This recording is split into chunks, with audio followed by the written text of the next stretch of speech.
Viral paskibraka Papua Barat rangkul rekan nyaris pingsan saat upacara.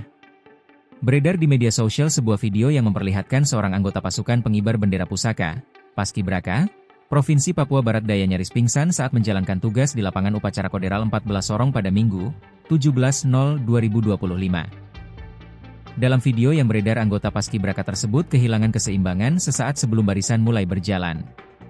Dengan sigap, dua rekannya di sisi kiri dan kanan langsung memegangi tangannya. Berkat aksi spontan tersebut, anggota Paskibraka itu berhasil berjalan sampai keluar lapangan untuk mendapat penanganan dari tim medis dan TNI. Dia pun terlihat ditandu dan dipasangi selang oksigen. Hingga kini, identitas anggota Paskibraka itu belum diketahui. Namun, aksi heroik dan kesigapan timnya menuai banyak pujian dari warganet di TikTok. Dilansir, Tribun Timur, Koarmada 3 Tnialmil ID, upacara peringatan HUT ke-80 kemerdekaan RI oleh Pemprov Papua Barat Daya dipimpin Gubernur Papua Barat Daya, Elisa Kambu. Dia juga menjadi inspektur upacara. Bertindak sebagai komandan upacara adalah Dandenhub Korem 181 PVT, Letkolska Aryuda Gumilang, dan perwira upacara adalah Pasibakti TNI Staf Teritorial Korem 181 PVT Mayor Infantri Dr. Hatriana.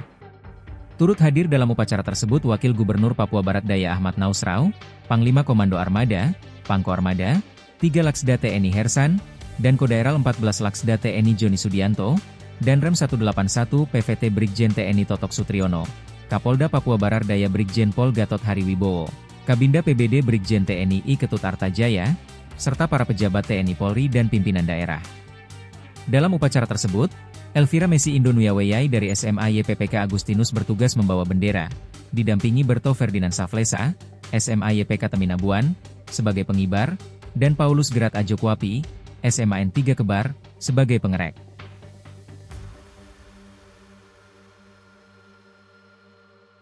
Download Tribun X sekarang, menghadirkan lokal menjadi Indonesia.